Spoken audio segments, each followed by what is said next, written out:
Yngvi, hvað getur maður sagt við svona slag? Þú hlýtur að vera ánægður að halda 100% heimaleikja sigurum. Hvað fannst þið standa upp úr í dag? Sko, málið var það sko, við erum ekkert alveg rosalega uppteknir af því að þú veist hvað við erum að vinna marga á heimavelli, við erum aðalega bara að vinna hvern einasta leik sem við förum í. En þetta er ánægilegt að landa sigri fyrir fram að fólki okkar og þú veist, Skallagrímur er mjög gott lið og eins og ég sagði kannski eftir síðasta leik að þetta lið hefur verið að spila liða best eftir áramót.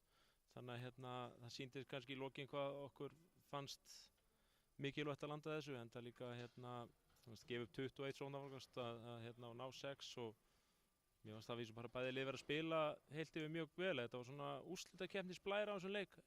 En við vorum erfiðir við dómarana og þeir voru að gera sitt besta en í lokin þá bara fannst mér þetta verðskuldað. Við vorum yfir allan leikinn meira og minna og já, mér fannst þetta verðskuldað í lokin.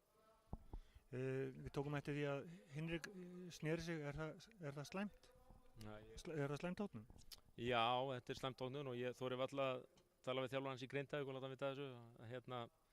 Þetta markmið okkar er að skila mönnunum heilum sem við erum með á láni, en við hefum ekkert getað þetta án hans. Hann kemur með ákveðið sóknarelement sérstaklega inn í þennan leik sem hann er með 16 stig á örfáum mínútum og við hefum ekkert getað þetta án hans, en það sýnir líka hvað við erum góðir bæði með Gústa og Hinrik. Þá erum við bara, þú veist, þá get ég ekki ímyndað mér að nokkur vilji mæta okkur. Ég tók líka eftir því sem einkan ánægilegt sérstaklega í hópíþrótta. Það eru 10 manns með 6 manns með 10 stig eða meira og eina sem mig langar til þess að spyrja þig. Nú er sóknar frákasta og varnar frákasta mannskynum okkar bara með helming af sínum frákastum, 10 stykki. Þeir náðu að halda honum vel frá körunni.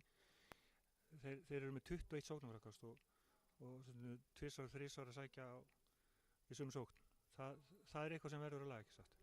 Sko, það hefur ekkert verið vandamál hingað til. Auðvitað erum við í svæði allan leikinn og við vinnum leikinn á því að vera í svæði og það er auðvitað, þú veist, eftir þú veist, er ég sem þjálfari ekkert ánægður með það að við með jafn hávaxið lið eins og við vorum með inn á í lokin.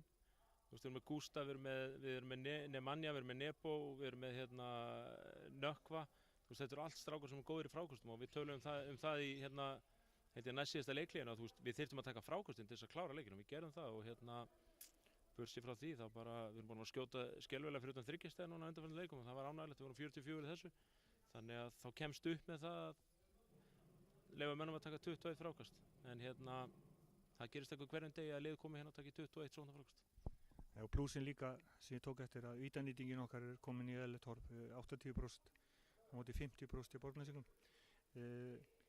Næsti leikur á mánudag og síðan er útileikur á móti Breiðablik á 5. þétt dagskrá og þú vilt auðvitað segja eitthvað við þá sem eru utan svæðis og hvetja þetta að koma á leik á mánudagskvöldi? Já, að sjálfsögðu. Sko, við erum heimaleik núna á mánudaginn. En svo eigum við Blikana á 5. En svo er þetta bara þessi gamla góða klisja, sko, það er bara 1 leikur í einu. Og ég meina, þú veist, Snæfell eiga eftir að koma hingað eins og grenjandi ljón. Þeir eru svolítið með bakið við vegg. Og við erum líka búin að koma kannski í stöðu að við erum ennþá sinns á deildarmeistaratitlinum með þessum sigri sérstaklega. Þannig að það verður bara hart barist eins og í dag og vonandi bara menna á að jafna sér fljótt og það verður jafn skemmtilegur leikur. Og ekkert nándið til mæðukjátaði? Nei. Ekkert svoleiðis. Takk fyrir, góða helgi.